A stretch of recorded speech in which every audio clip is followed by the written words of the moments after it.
In today's video, I'm going to teach you how to update both your profile picture and the workspace icon in a few simple steps. Let's dive right in so you can give your workspace a fresh look in no time at all. First up, let's tackle changing your profile picture.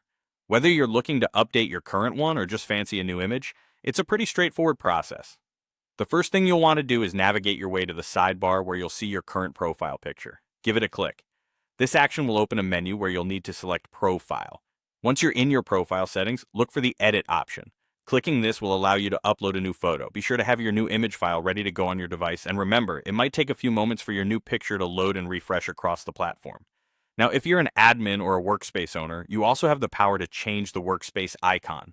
This is slightly different, but just as simple. Begin by heading over to your workspace name. You'll see this on your main dashboard or potentially in a menu depending on your setup. Click on it to proceed. From there, look for and select Tools and Settings, which houses all sorts of customization options. Within this section, you'll find the Customize option. Once you're in, navigate to the Workspace Icon tab.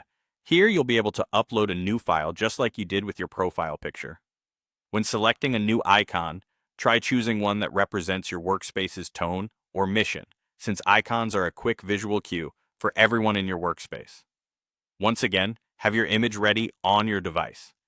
And don't worry if it prompts you to crop the image. This feature allows you to frame the icon exactly as you want it to appear. After uploading, it might also take a few moments before you see the change across the workspace. And there you have it, a new profile picture and workspace icon with just a few clicks here and there. Remember, visuals can have a powerful impact, so choosing images that best represent your personality and the workspace environment will enhance the overall experience for you and your team members. I hope this guide was helpful and your workspace looks fantastic with its new updates. Thanks for watching, and see you next time for more handy tutorials.